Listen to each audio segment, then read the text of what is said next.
Marth and the Machines and another battle report. It was our regular gaming day, but only Aridus and me were present. So he went to try out Siege, and I picked the Butcher. Scenario roll came up for No Man's Land, and we went with 25 points as the game size. Enjoy! Brisbane came with a Centurion, a Hammersmith, a Defender and a Charger. The Butcher came exclusively heavy with Boris, Mikhail, Nikita and Victor.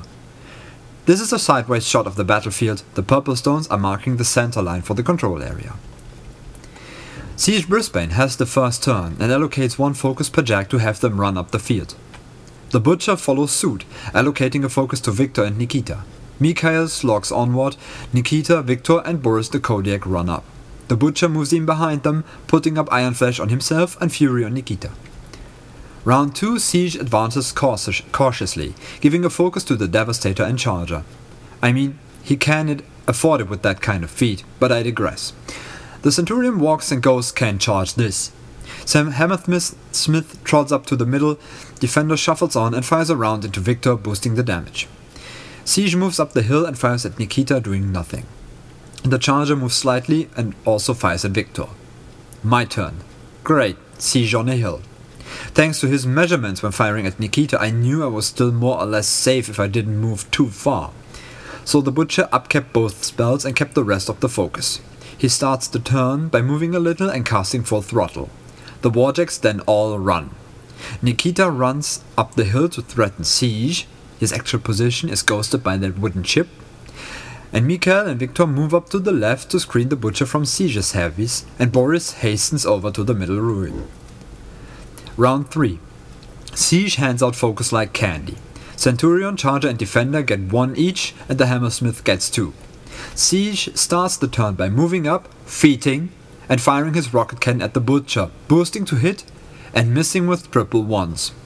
But that should not be the last nor the biggest case of Dice Rage in this game. The Defender activates, aims, boosts and fires at the Butcher, hitting him but not taking him out. He was running dangerously low though.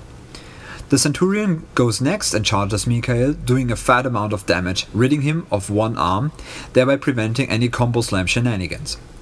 Then the Hammersmith charges Nikita and through beatback, chain attack slam and follow up puts him right where he is. He buys another attack at Victor, damaging him but decides to stay put. The Charger fires at the Butcher but only plings him for 1 point of damage.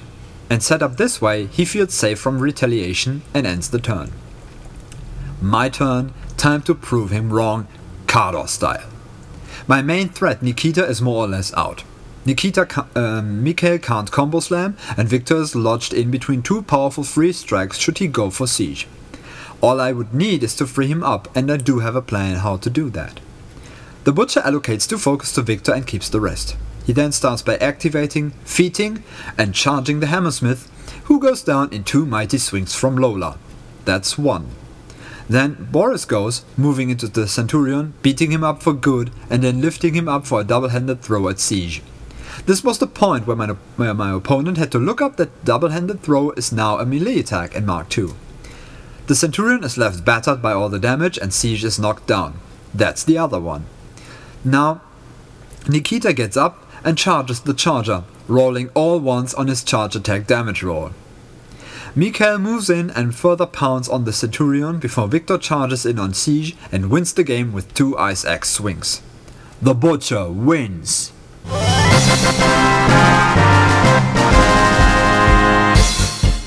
In hindsight, I guess I got lucky with Siege missing on his rocket attack. That probably saved myself from the fairly standard Siege is in range, good game assassination. I think that there are some casters the Butcher just doesn't want to get too close to, but has to due to his playstyle. The worst matchup have to be High Exemplar Krios and Marcus Brisbane. At any rate, I feel like I'm getting better with this kind of list, but it does really show you how good it is to have some infantry around. My preferred unit are the Great Bears, still being Weapon Masters, but they just have that big bullseye on them. The Full Metal Jack list will see more play though, it's just too fun. For the next issue there will be another paint report on a Jack that got a serious tiger infusion. And until then, farewell.